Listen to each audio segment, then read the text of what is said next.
Hi friends, நம்ம இன்றைக்கி கிராமத்திற்கு வந்திருக்கோம். நம்ம என்னதான் சென்னையில் இருந்தாலும் நம்ம கிராமத்தில் நம்ம இப்படி இயற்கையை பார்த்து இயற்கையை சுவாசிக்கிறது ஒரு சந்தோஷம்தான். நம்ம கிராமத்தில் இருக்க பாருங்கள், அக்ஷந்தை பாருங்கள், ஃபுல்லாக நடந்து போகிறாரு. அக்ஷந்து போனோடனே கொக்கெல்லாம் பறந்து போகுது. பயந்துருச்சு அக்ஷந்தை பார்த்து கொக்கு. போங்க, எதுக்கு வரீங்க? அப்படியே நடந்து உள்ள போங்க, மெதுவாக போங்க.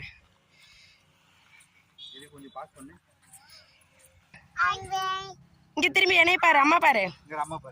ஹாய் ஃப்ரெண்ட்ஸ் சொல்லு. சிண்டு ஹாய் ஃப்ரெண்ட்ஸ். அப்போ இங்கே பாரு, ஹாய் ஃப்ரெண்ட்ஸ் சொல்லு. Hi friends. கீழே இறங்கக்கூடாது, அப்படியே போங்க.